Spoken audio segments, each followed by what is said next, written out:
मतलब जिस दिन प्राइम मिनिस्टर ने हलफ उठाया डॉलर 124 का था, आज डॉलर आपका 156 पे है। तो ये जो पिछली हुकूमतों पर डालते हैं, तब तो जीडीपी भी आप देखें 2008 से लेकर तो 2020 तक लगा ले 3% पर ग्रो कर रही थी। आज तो जीडीपी 2-2.5 से ज्यादा हमारी नहीं जा रही है सर। बात यह है कि डॉक्टर साहब, जब भी हम पाकिस्तानी मईशत की बात करते हैं तो ये बात एक हकीकत बन चुकी है कि IMF के बगैर हम पाकिस्तानी मईशत को ना मुकम्मल तस्वुर करते हैं ना बात कर सकते हैं। हेलो फ्रेंड्स, अपने हिंदुस्तान न्यूज़ में आपका स्वागत है। मैं आज आपसे रिक्वेस्ट करने आया हूँ। काफ़ी व्यूअर्स आते हैं वीडियो को देखने पर लाइक नहीं करते, तो प्लीज़ आपसे रिक्वेस्ट है वीडियो को लाइक करिए और चैनल को सब्सक्राइब करिए। Thank you. ब्रेक के बाद एक बार फिर से आपको खुशामदीद कहते हैं। नाज़रीन, लग ऐसे रहा है कि वफाकी हुकूमत ने IMF के सामने एक बार फिर से घुटने टेक दिए हैं। IMF की कड़ी शराइत पर 3 ऑर्डिनेंस लाने का फैसला किया गया है। ऑर्डिनेंस स्टेट बैंक की खुद मुख्तारी, national electric power regulatory authority को बिजली की कीमतों में इजाफे की खुद मुख्तारी और FBR की जानिब से 140 अरब रुपए का इस्तिस्ना ख़त्म करने से मुताल्लिक हैं। IMF की जानिब से इन ऑर्डिनेंस को जारी करने या पार्लियामेंट से कानून साजी के लिए 25 मार्च की डेडलाइन दी गई थी। अब तमाम शराइत की मंजूरी के बाद IMF की जानिब से $500 मिलियन कर्ज की दूसरी किस्त जारी की जाएगी। IMF की इन कड़ी शराइत के बाद हुकूमत की जानिब से बिजली सार्फिन पर 150 अरब रुपए का सरचार्ज डाला जाएगा। 6 मरलों में बिजली की कीमतों में 5.65 रुपए फी यूनिट इजाफा किया जाएगा और बिजली सार्फिन से अक्टूबर तक 884 अरब रुपए इजाफी रेवेन्यू इकट्ठा किया जाएगा। इसी पे बात करने के लिए मुझे ज्वाइन कर रहे हैं माहिर मौशत डॉक्टर इशफाक हसन साहब। अस्सलाम वालेकुम, बहुत बहुत शुक्रिया डॉक्टर साहब आपका। डॉक्टर साहब, दुख भी हो रहा है, तकलीफ भी होती है जब आए रोज हम देखते हैं कि हर आए महीने 2 महीनों बाद बिजली की कीमतें बढ़ जाती हैं। अब आप देखें बिजली की कीमत कितनी बढ़ गई है, फिर गैस का बोझ कितना ज़्यादा ना आवाम पर डालने वाली है ये हुकूमत। बात यह है कि डॉक्टर साहब, जब भी हम पाकिस्तानी मईशत की बात करते हैं तो ये बात एक हकीकत बन चुकी है कि IMF के बगैर हम पाकिस्तानी मईशत को ना मुकम्मल तस्वुर करते हैं ना बात कर सकते हैं। यकीनन जो कुछ हो रहा है ये IMF की पॉलिसीज़ का नतीजा है। जो IMF से हमने पैसे लेने हैं उसी वजह से हम IMF की दलदल में धंसते चले जा रहे हैं। अब ये जो 2 इक़दामात हुए हैं डॉक्टर साहब, महंगी बिजली महंगी गैस, मईशत पर इसका क्या असर पड़ेगा? कमाल के, ये तो बहुत ही सिंपल सा चीज़ है मैडम। इसको समझने के लिए कोई रॉकेट साइंस की ज़रूरत नहीं है कि आपको सिर्फ इतना बता दूं कि इस गैस और बिजली की वजह से हमारे मुल्क में इन्फ्लेशन एक मरतबा फिर ऊपर की तरफ चला गया है। यानी कि non food inflation, non food, मैं फूड की बात नहीं कर रहा हूँ, नॉन फूड इन्फ्लेशन जो था वो दिसंबर के महीने में, ये तकरीबन जनवरी में ये आ गया था 3.7% था नॉन फूड। जब बिजली और गैस की कीमतें बढ़ी हैं ये डबल हो गया, 3.7 से ये 7.6 हो गया। और इसके बढ़ने की वजह से ओवरऑल इन्फ्लेशन भी जो हमारा जनवरी में ये तकरीबन था 5.7% पे, ये 8.7% पे आ गया, यानी 3% जंप कर गया है।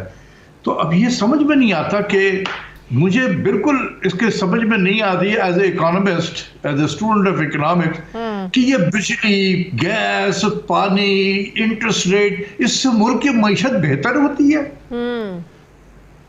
जरा एक कॉमन सेंस भी लगा ले जितने भी कैबिनेट के वजीर हैं या इंक्लूडिंग प्राइम मिनिस्टर, कि कोई एक ठंडे दिल से सोचें कि क्या हम पाकिस्तान की मईशत को बेहतर कर रहे हैं अंडर द IMF प्रोग्राम।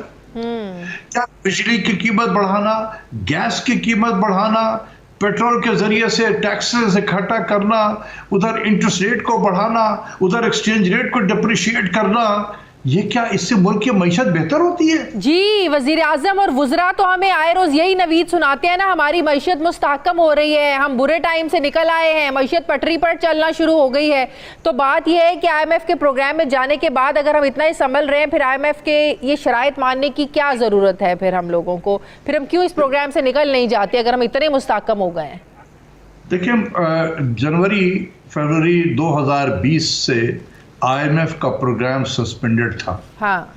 और हम उस वक्त पैंडेमिक के पीक में थे, मार्च से दाखिल हो गए थे हम। हमने मई जून में आके मार्केट अपनी खोलनी शुरू कर दी। आप यकीन करें कि इस सस्पेंडेड पीरियड में पाकिस्तान का जो प्राइवेट सेक्टर था उसके अंदर एक कॉन्फिडेंस आया, उसके अंदर हुकूमत की जो पॉलिसीज थी वो एक प्रिडिक्टेबल हो गई कि ना अब बिजली की कीमत बढ़ेगी, ना गैस की कीमत बढ़ेगी, ना इंटरेस्ट रेट बढ़ेगा, ना एक्सचेंज रेट नीचे जाएगी। तो वो आगे बढ़ के एक्टिविटी शुरू कर दी उसने, और आपने देखा कि मार्केट में एक हलचल सी आ गई। हमारी इंडस्ट्रियल ग्रोथ जो है वो पिछले 2 सालों से नेगेटिव ट्रेंड में थी, उसके अंदर पॉजिटिव ट्रेंड आ गया। एक बेहतरीन आगे की तरफ हम बढ़ रहे थे, लोगों के अंदर एक कॉन्फिडेंस आ गया था।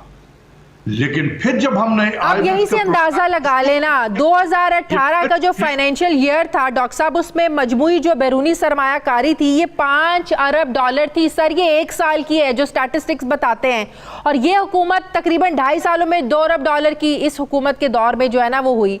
मतलब जिस दिन अब प्राइम मिनिस्टर ने हलफ उठाया डॉलर 124 का था, आज डॉलर आपका 156 पे है। तो ये जो पिछली हुकूमतों पर डालते हैं, तब तो जीडीपी भी आप देखें 2008 से लेकर तो 2020 तक लगा ले 3% पर ग्रो कर रही थी। आज तो जीडीपी 2-2.5 से ज्यादा हमारी नहीं जा रही है सर। मैं इसी दिन के लिए बचाना चाहता था वजीर आजम को कि सर थोड़े से घर को अपने मेहनत कर ले, थोड़ी सी तकलीफ होगी लेकिन अपने घर को आप खुद सही करें, आप ना जाएं। लेकिन 4-5 ऐसे वज़रा थे जो उनके इर्द गिर्द, जिन्होंने सुबह दोपहर शाम उठते बैठते प्राइम मिनिस्टर को ये कहना शुरू किया कि सर अगर हम नहीं गए IMF में तो पाकिस्तान की मईशत तबाह हो जाएगी, तो पाकिस्तान का डिफॉल्ट हो जाएगा। हर भयानक चीजें जो है प्राइम मिनिस्टर को बता दी। प्राइम मिनिस्टर की गलती है कि उसने कभी तीसरे पार्टी से पूछा भी नहीं कि यार ये जो हमारे लोग बता रहे हैं ये क्या मुझे सही गाइड कर रहे हैं। उनका एजेंडा था कि पाकिस्तान को लेकर जाओ IMF में। उन्होंने प्राइम मिनिस्टर को इस तरीके से बताया कि वो तो इकोनॉमिस्ट तो नहीं है। हेलो फ्रेंड्स, अपना हिंदुस्तान न्यूज़ में आपका स्वागत है। पाकिस्तान की हालत ये हो गई है, अब उसके सारे फैसले IMF करेगा। स्टेट बैंक ऑफ पाकिस्तान भी IMF के आगे गिरवी हो चुका है, जिसकी वजह से पाकिस्तान अपने कोई भी फैसले नहीं ले सकते। ना बिजली, ना पानी, ना किसी तरीके की सुविधा के लिए वो अपने रेट्स बढ़ा सकते। जो IMF तय कर देगा उसी के अनुसार पाकिस्तान को सारे नियम मानने पड़ेंगे। ये हालत हो चुकी है पाकिस्तान की। कहाँ तो मदीने की रियासत बनाना चाहता था पाकिस्तान, और कहाँ ये हालत हो गई कि दूसरों के हुक्म के ऊपर अब जिंदा रहेगा। इसे कहते हैं अपने पैरों पे कुल्हाड़ी मारना। इतने सालों तक दुश्मनी करने के चक्कर में पाकिस्तान ने अपने मुल्क को बर्बाद कर लिया, जिसकी वजह से बाहर की एजेंसी अब पाकिस्तान को चलाएंगी। अब लोगों को समझ में आ रहा है धीरे धीरे करके ये क्या किया है पिछले 70 साल पाकिस्तान आर्मी ने। भारत के साथ दुश्मनी निभाते निभाते इतना गिर चुका है पाकिस्तान कि अब दूसरे मुल्क उसको चलाएंगे। और आगे देखिए फ्रेंड किस तरीके से पाकिस्तान की दुर्दशा आगे होने वाली है। चीन तो कब्जा कर ही रहा है, साथ ही साथ अब IMF भी आ गया। इसे कहते हैं पागलपन, और इससे बढ़ के कोई बात नहीं हो सकती पाकिस्तान के लिए। अब भी सुधर जाए तो बहुत बड़ी बात है। धन्यवाद।